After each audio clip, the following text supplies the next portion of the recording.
Oh, thank you.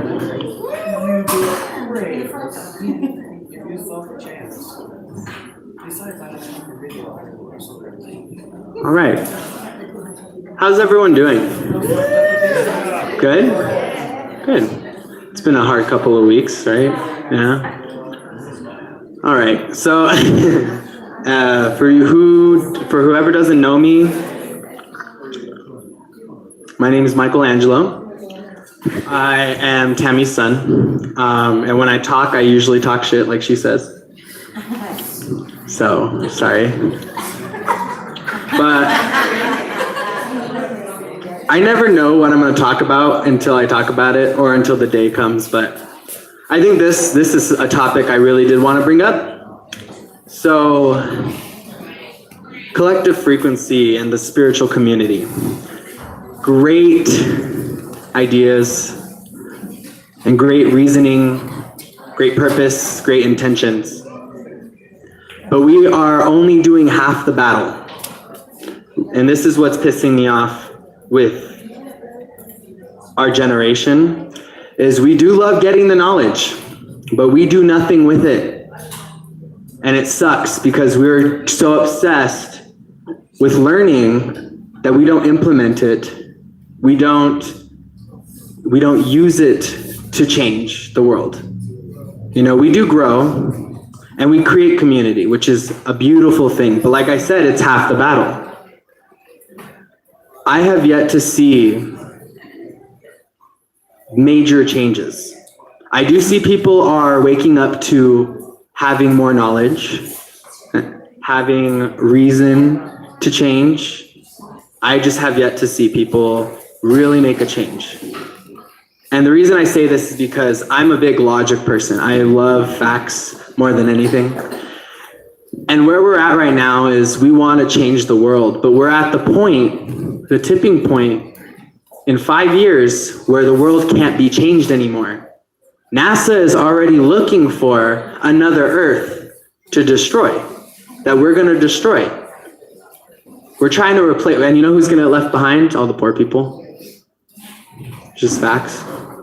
But in 5 years, if we do not change to electric cars, if we don't have a law that says we cannot do any emission cars in the next 5 years, the emissions in our air is going to be past the point of no return.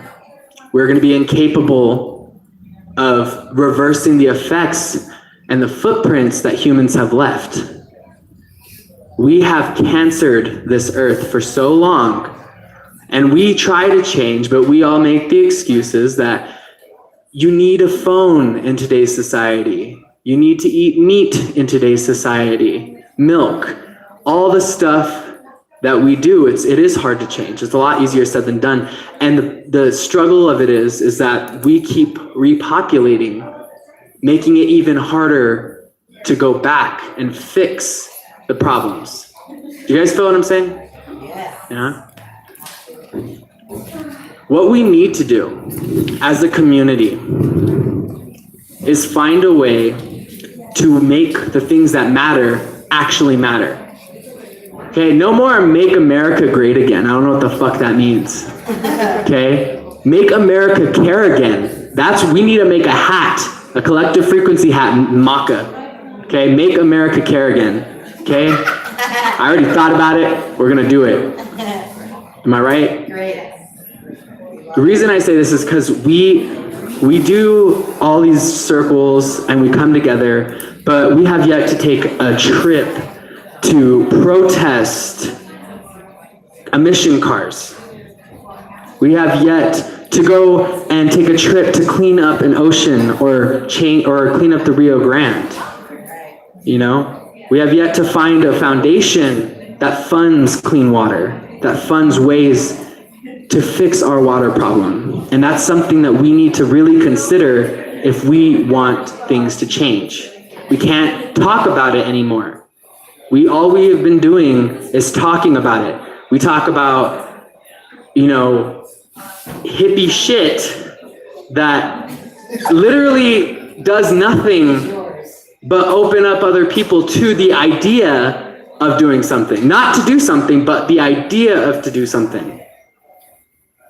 We need to actually do something. People who are, we don't need to wake anybody up anymore. The people who are supposed to be awake are woke, okay? No more people, like they'll come. I'm at the point where I'm done trying to help people, trying to help them find themselves. They can find themselves. We need to take action and actually make a difference. And I'm no better. I'm a hypocrite. It's up here saying the same thing because I have to focus on surviving just like everyone else. You know, I've come to the point where I've come to a situation where I pay for my rent by working for the woman who owns my property.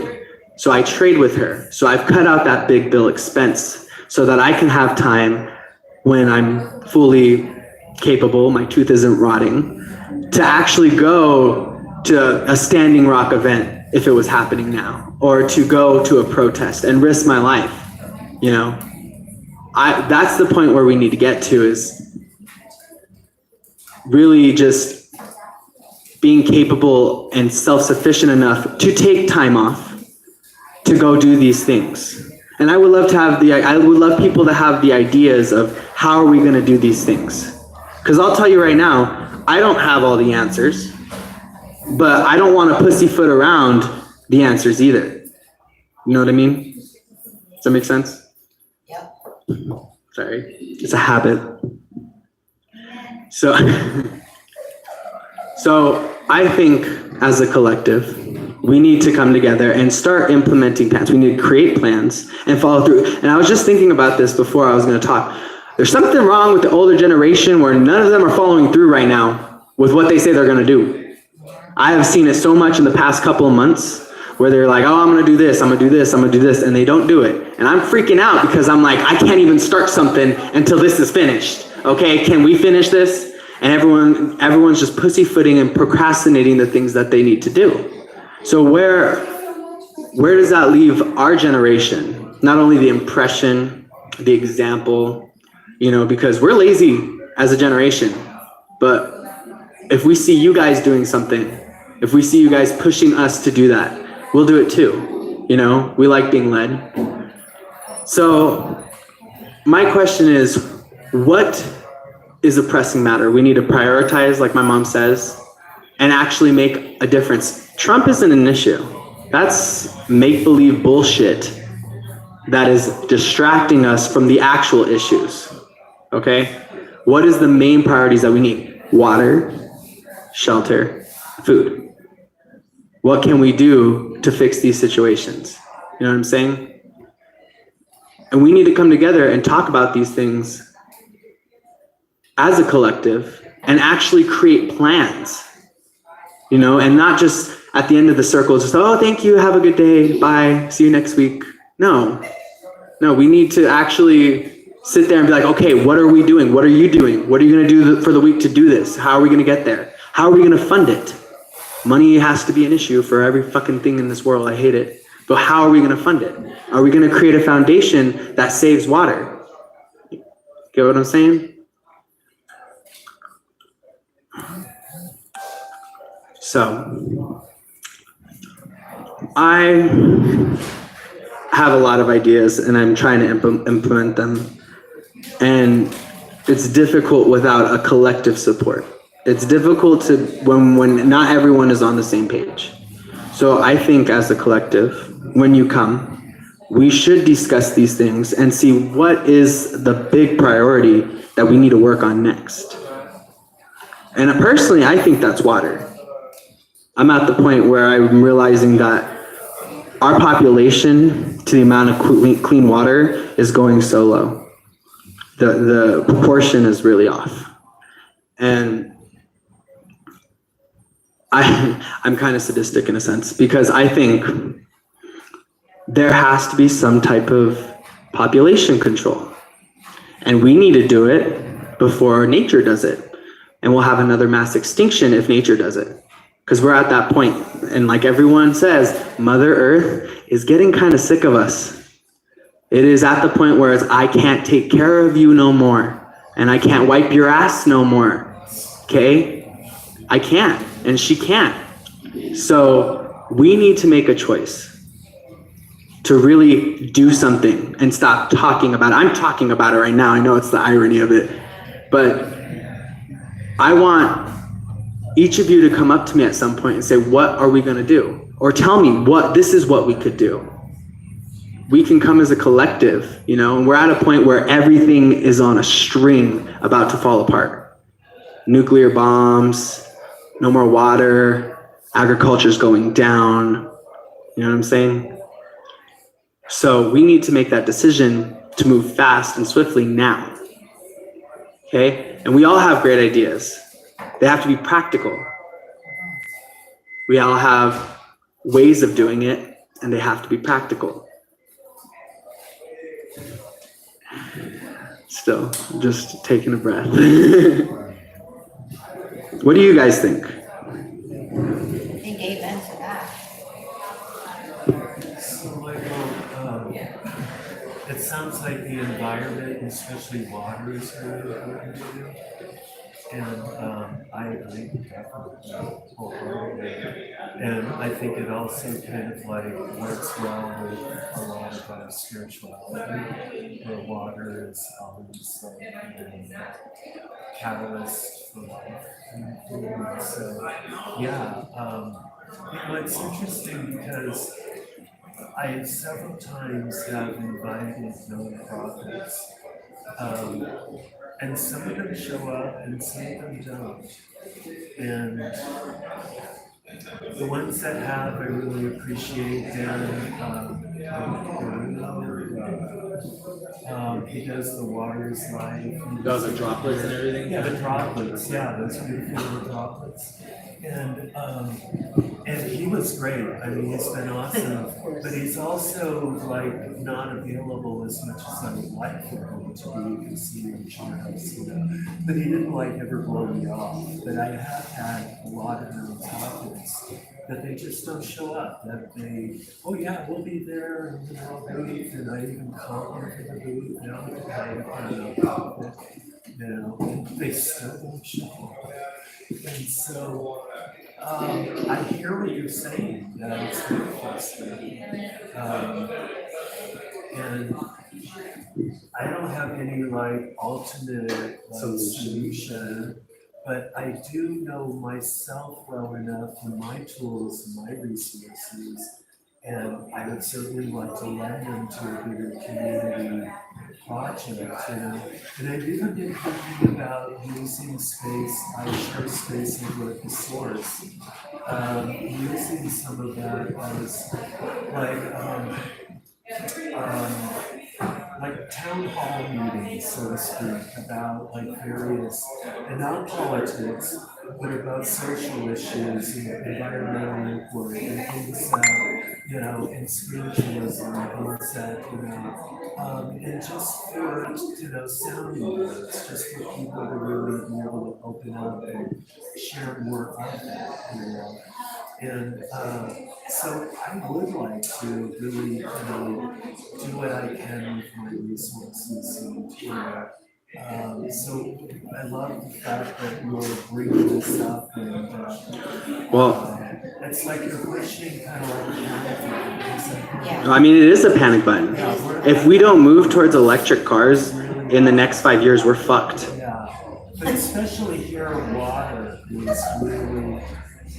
And I've always believed when it comes to, because there are so many different issues that, that are fucked up, okay? And I always believe that because it's so holistic and they all affect each other, just start with one strand, like just one part. And water, since it's really at the base of life, makes us who we are. And we need water here especially, because I think myself, personally have been having a lot more problems due to the lack of water and drier air, and I've seen how that the seasons have really gotten screwed up. It doesn't really and a lot of things. So I appreciate, that and if I can do anything to help.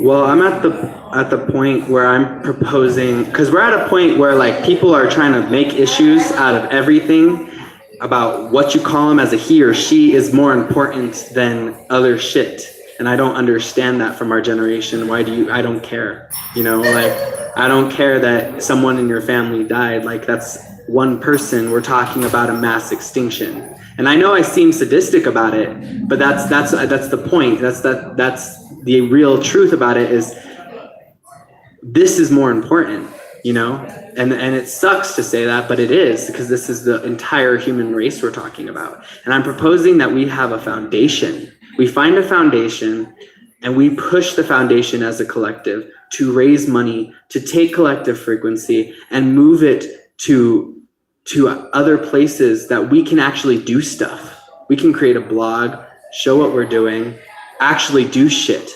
You know what I mean?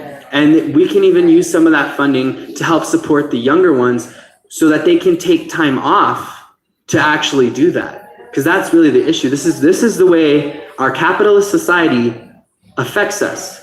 We have no time or energy to actually do shit that matters because we're so caught up and forced to be focused on how are we going to survive? How are we going to eat? How are we going to actually afford electricity? Oh, wait, I need a new thing to satisfy the times that I'm bored and lack of energy.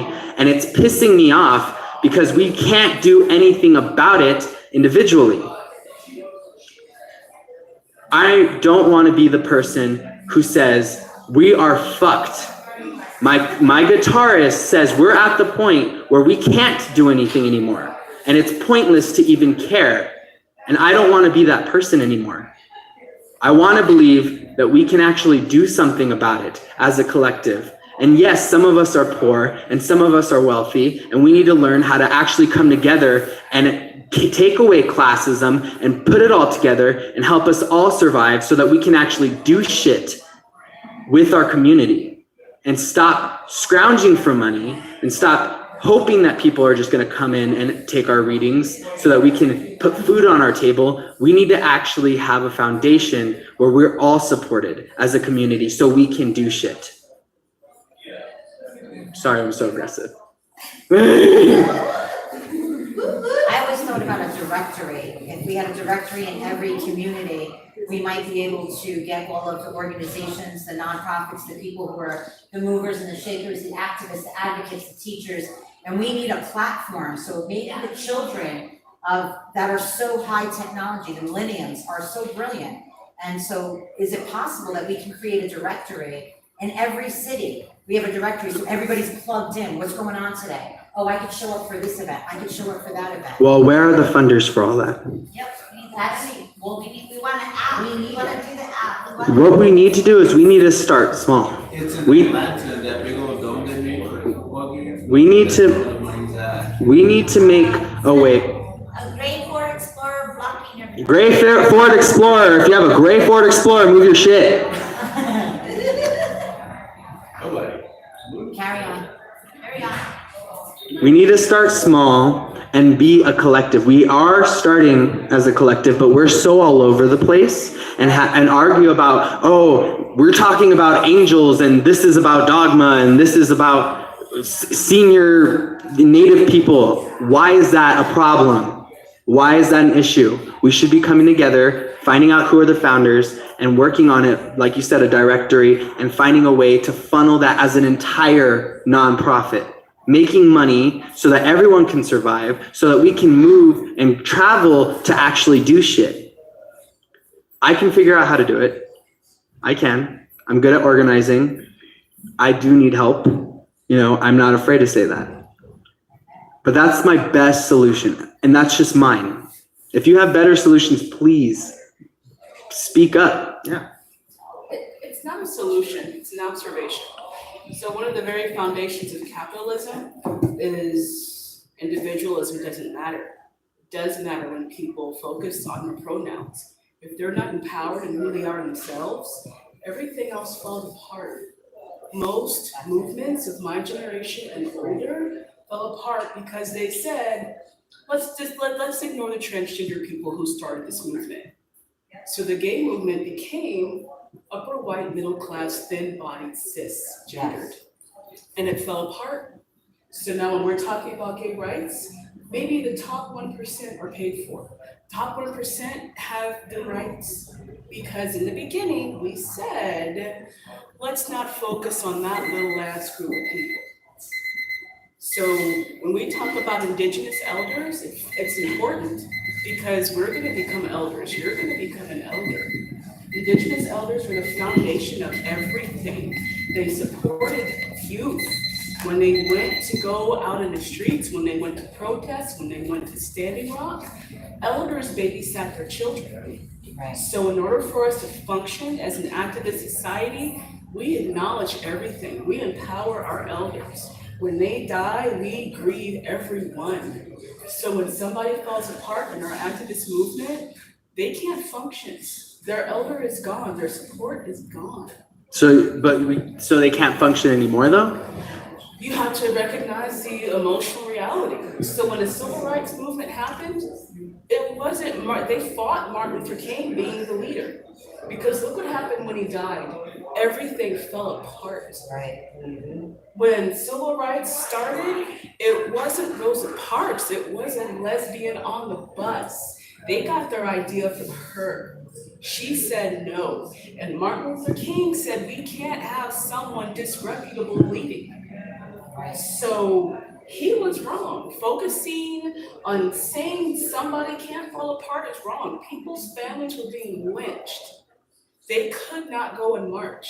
A lot of people focus on the blacks who were marching. They didn't focus on the grandma who babysat the kids. They didn't focus on the person in government who took that verbal beating. Everybody's important and your movement will fall apart as soon as you say, at this elite level, only we can make it work.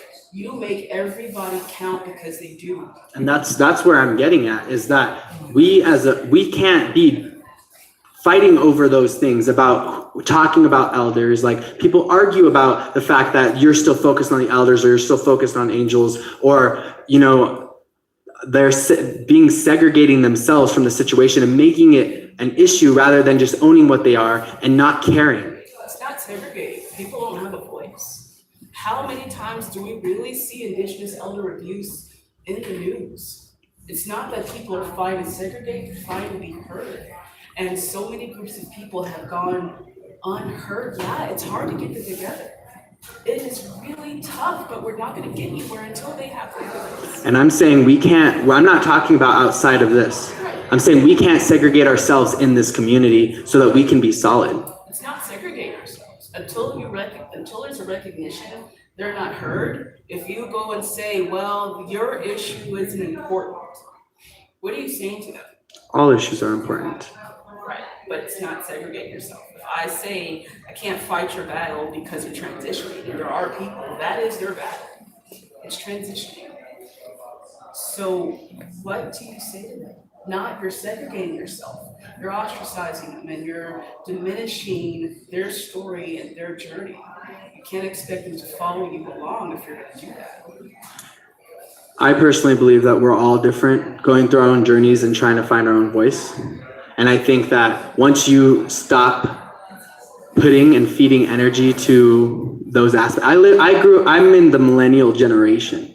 So I grow up and I see people who are creating issues literally out of thin air when nothing really had changed about them in my experience, you know. And I didn't care. I was like, you know, I don't care if you want to be a boy, that's cool, but you don't have to make it a big issue with the community because we already accept you. We don't see that as a difference, but they're pushing it to be a difference so that they can be heard. You know what I mean? And I understand that. It's not just being heard, it's they're being killed. The average lifespan of a transgender person is still, if you're lucky, early 30s. So they're dying. So if part of your population is dying, that has to be addressed. Yeah, I think the thing is that we're in this state of we're human. We're in the human state. We're not in the gay, transgender, indigenous, Thank you. Spanish, white. It's not even that. It's being in this costume on this earth at this time. We are the galactics. We're here. We're playing a role. We have to finish off this role. We can't keep worrying about the past. We have to say, okay, we understand we were fucked in the past. We got hurt in the past. And we're over it. And we need to say, okay, what are we going to do now from this day forward? That's where we're at. That's where the frequency is at, is that we're coming together and we're bypassing this costume. This is a temporary costume. We've been every type of person before, but we're bypassing that. We're like, okay, I came as a woman this time. I came as a bisexual woman or whatever you want to call it. But that's just one part of my costume. And then I married my husband, which he was a woman in another lifetime. So we've been here many, many times and we played every lifetime. And yes, we're trying to correct it, but we have to move forward. It's no more about crying about the spilt milk. The spilt milk's already done. It's dry, it's crispy on the floor. So now it's time for you to go forward. Okay, now what are we gonna do? That stuff is done, so now let's see, how are we gonna? And that's not without fear. It is still in the normal world, you have reason to be afraid to be transgender. Oh yeah. And to be black and to be, older, any of that. But if someone came to you and tried to mess with you, we're not going to protect you just because you're transgender or black. I'm going to protect you because you're family, not because of any of the things you're going through like that. You know what I mean? Your family. I don't see that as all that costume shit. I don't see that. And for us to be cohesive and for us to be a working unit, we have to surpass all of those labels. In the outside world, we don't, but here we do, because we are a unit and we are a community. You know what I mean? And we don't see those things. Those aren't issues here, and they shouldn't be issues here. Do you know what I'm saying? Because you're family. That's what it matters. It's the family that matters. You are family, and we're protecting you because you're our family. Do you know what I'm saying? Yeah, it was hard for me because my son's gay. And raising a gay son, I let him be himself. And him accepting himself, I had to learn to understand that this generation does not even want a label. Because guess what? They know that the label is bullshit. It's bullshit. This guy will not even go to a gay pride. See, because it's just a costume. This is just who he is. So I still take my fair share of segregation a lot in the normal work day, in a normal workplace. I got fired because I was gay, and they they put it off as something that never even happened. So I fairly understand segregation. I fairly understand what it's like to be threatened, but I don't focus on that because that's not who I identify as. I'm a musician, I'm an activist, I'm me, and I don't care about all that stuff. I don't give it energy anymore. I did when I was in high school, which is when I got bullied the most, because I gave it so much energy, and I talked about this before. But when I think about this community, yes, everyone's issues, I understand. Everyone has individual issues. And the thing about it is we can't fix every issue because everyone's always going to have issues. Because if you look at your life, you can either choose to be like, look at all these beautiful things in my life, or shit, my fucking tooth's rotting. You know what I mean? That's the choice. That's your choice. But as a collective, as a bigger unit, people are gonna die. But if we don't make a difference about the bigger issues of life, like actual humanity issues, water, food, shelter, survival, our ecosystem, and our air, everyone's gonna die. And no one's gonna have the opportunity to complain about anything, because we're gonna be screwed anyways. We have by the time I'm 50, every single human on earth is gonna have to wear masks. And then by the time my children are 50, Earth is not gonna be a thing anymore. NASA already puts out the reports about how the ecosystem is being affected. So that's the bigger issue. Are we still gonna be focusing on segregation and these separate things that make us different? Or are we gonna come together, surpass those things, learn how to work as a community and fix those things before all the poor people are left behind on a fucking dying earth. You know what I'm saying? And all the rich white people go and live on a new earth to screw it up more. So I think I'm out of time. I know my issues are always... I love you guys. Please talk to me. I'm probably going to start working on some type of organization to find a way to make this work, okay? Good job. And Parks over in